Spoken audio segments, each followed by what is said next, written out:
Okay, I think we're good. This is chapter 6, which is the circles chapter. It's one of the chapters that does not have another one in year 13 the same, so this is it for circles for A level. A lot of the other ones have another topic, like a follow-on next year, so like the binomial expansion will have binomial expansion in year 13, but circles, this is as hard as it gets, which means it's quite difficult in year 12 because they don't make it any more difficult in year 13.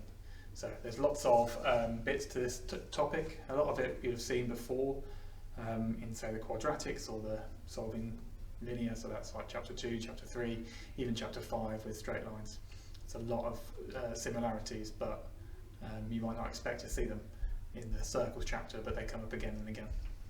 So firstly, in the basic section, there's only a few things.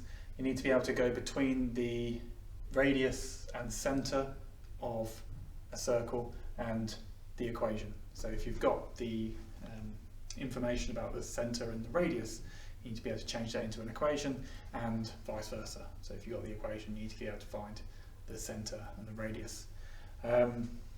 Hopefully by now you know the equation of a circle, but it's x minus a, where a is the x coordinate of the centre, squared, plus y minus b, where b is the y coordinate of the centre, squared, equals r squared, where r is the radius.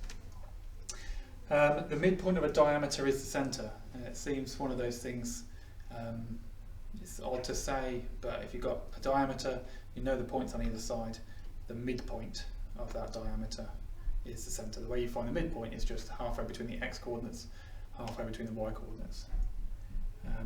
And then this question stumps some people.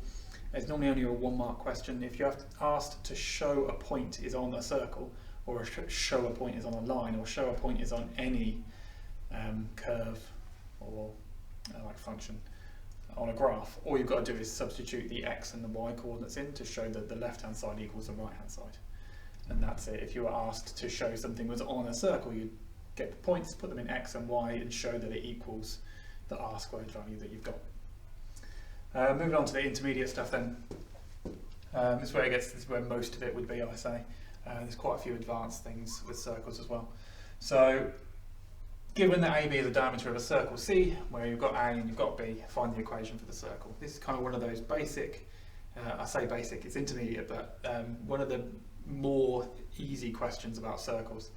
So first thing you've got to do, if you've got a diameter, is find the midpoint, because that midpoint will be the centre of the circle.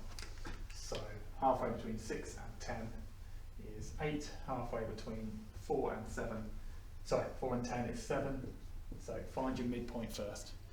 The radius is going to be, using Pythagoras, on one of those points and the centre. So that's a common thing with any graphical question, is if you want to find a distance or a length, such as a radius, then use Pythagoras on the coordinates. So let's just use this one. 6 and 8, that is 2 squared, and then 4 and 7, that is 3 squared. So 4 plus 9 is 13. Now with circles, probably just leave it like that, because in the equation it's r squared. So you could square root that, that would be the radius, square root of 13, but in the equation you're just going to write 13 because it's r squared. Another thing that comes up is going from expanded form to factorised form. You don't normally ever have to go the other way, but going from expanded to factorised. This would be an expanded form. If you ever see it in the expanded form, you're going to factorise it, and the way that you do that is take the parts which say x, you have an x squared and an x, and complete the square on them. So x minus 8 squared minus 64.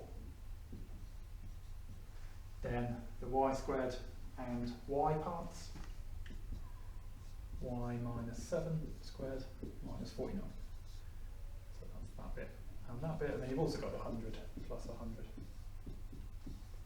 So you end up with the equation x minus 8 squared plus y minus 7 squared, and then 64, 49 excuse me, is negative 113, add 100 is negative 13, and then 13 will go on the other side.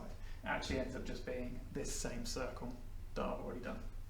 But the method is to complete the square on the x parts, complete the square on the y parts, and then combine all of the constants together, put them on the other side, and that's the radius squared.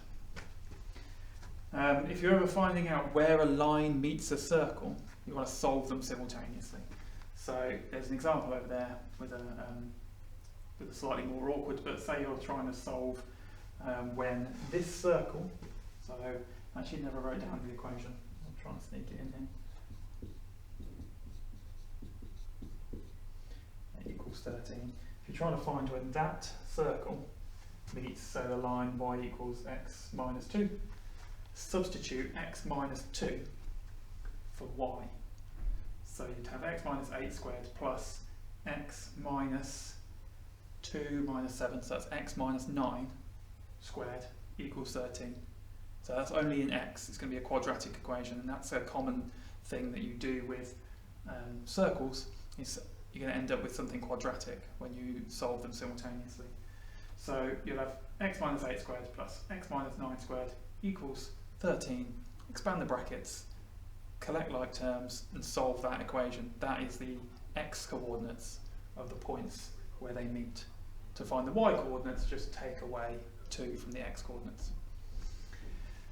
There are a few other things that will also be useful. Say, knowing your circle theorems, especially the one tangent meets a radius at 90 degrees and a perpendicular bisector of a chord goes through the centre.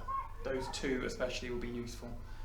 But by and large, when you're looking for, you've got something on a graph and you're trying to do something with circles and lines, you're looking for Pythagoras, you're looking for finding distances of right angle triangles. There's normally a right angle triangle in those questions, and you've just got to find it, and sometimes there's more than one.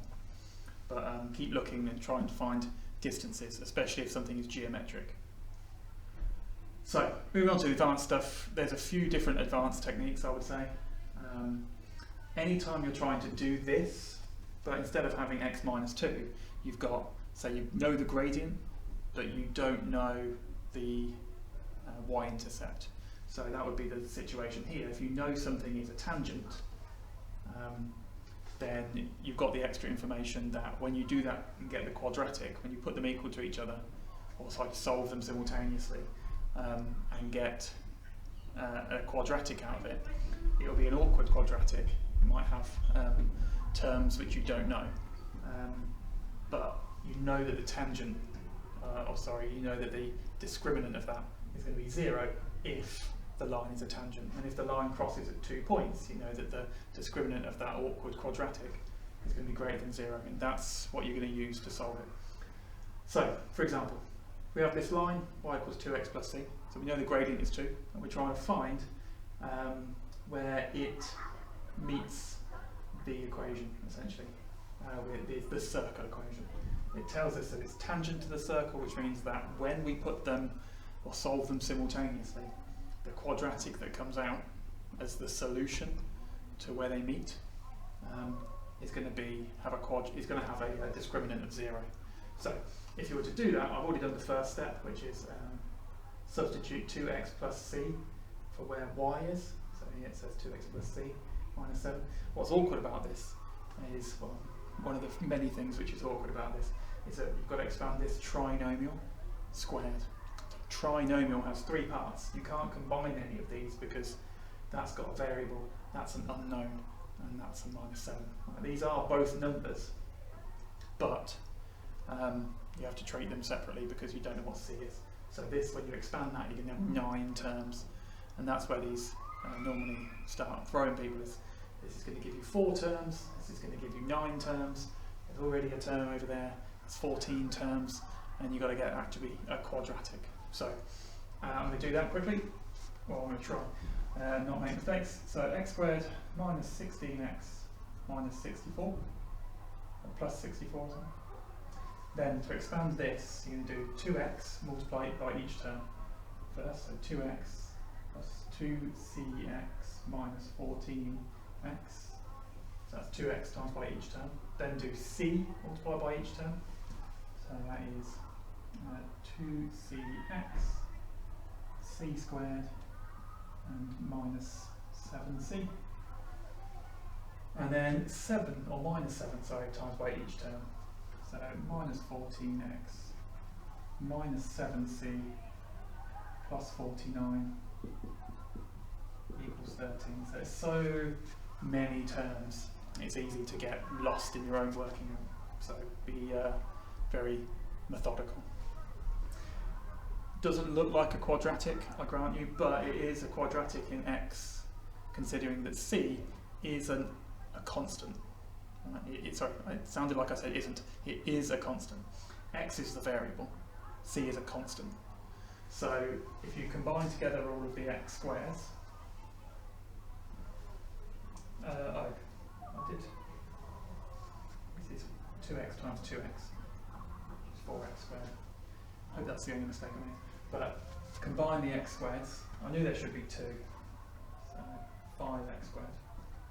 Then you've got minus 16x plus 2cx minus 14x plus 2cx and another minus 14x over here. So all of those need to get combined together into one term in x. So minus 16 minus 14 is minus 30 minus another 14 is minus 44. And then I've also got 4cx.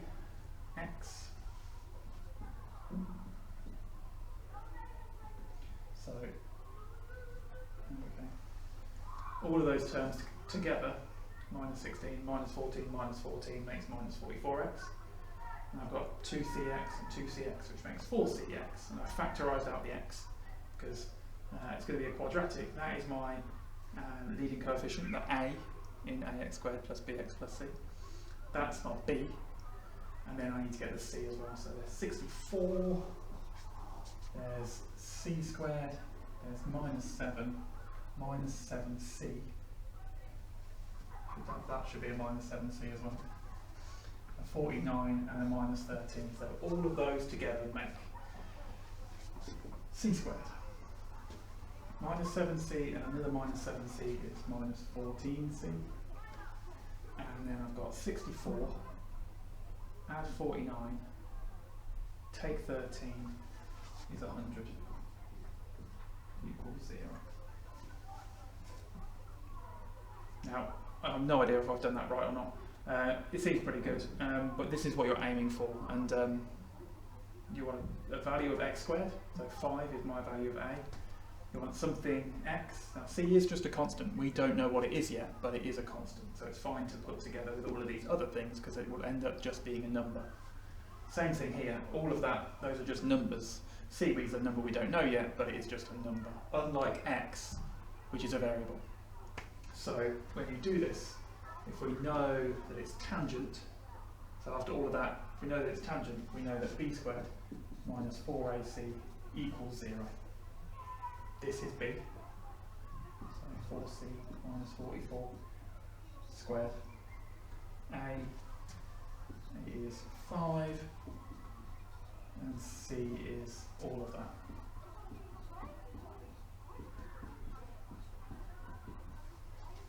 I've run out of space, but what you have to do is now expand that again. So expand all of this, so 4c squared is 16c squared. 4 times 44 times 2, whatever that is, 300, 44 squared, then minus 20 c squared, 20 times that, so minus plus 280c, and then minus 2000. You're going to end up with another quadratic, but this time it'll be in c. So it'll say something c squared plus something c plus something equals 0, and then you solve that, and it gives you the two values of c, which is what you were looking for. So we've got a line where we don't know what the c, the y-intercepts are, but we know it's tangent to the circle. When you solve this quadratic, again, take each step one at a time. Make sure you don't miss anything, and your handwriting is legible and stuff like that. It's normally and here, say the minus 20 times by minus 14c. Easy to make mistakes with minuses. And if you just need to practice essentially and pay attention to specifically the signs. But expand that, you'll get a quadratic in C, solve that quadratic, and you get your answers. The alternative to that is you sometimes get questions where you know the y-intercept but you don't know the gradient. Same thing, but instead of that being a constant, you have mx plus a number that you know. You do exactly the same thing. It's maybe slightly less awkward because this number that's different and these two can be combined, but you get a quadratic in x. If it's tangent, you know that b squared minus 4ac is 0, do it again. You get another quadratic, but this time it's to find the unknown that you were looking for in the first place. And they're tough, but there's a bunch of questions in the book and in the homework and online that you can find. And the last thing I would like to point out is the shortest distance between a line and a point is when, if I move the screen over here if I point, is when the line which connects them, the line that connects the point and this line is perpendicular to that line, which actually has a useful thing in circles, in that it's at right angles to the radius as well. So this line, if you were to draw the shortest distance between the point, the centre of the circle, and this line, it would go through the tangent, and that would have the same gradient. Doesn't matter what angle it's at, it's always to find the shortest point, or if you know that the line is the shortest distance between a line and a point is going to go through the circle towards the centre. So actually the shortest point between a line and a circle is also the same idea, is that it's right angles to the line between that and the centre of the circle. Now, a lot of that, especially some of this stuff, is very hard algebraically. It's all about practicing. It's the same ideas over and over again. It's just solving simultaneous equations, but they're really awkward, and you need to just do a lot of practice on those if you want to be able to get the marks on those advanced circles questions. This one you can see is, if you were to do it with x minus 2, there's no unknowns, so you don't have to expand a trinomial, because it just, the minus 2 and the minus 7 will become minus 9, and then you can just expand it like a normal quadratic. So that's why this one is intermediate and this one is advanced. I think I've been talking for long enough now. Good luck.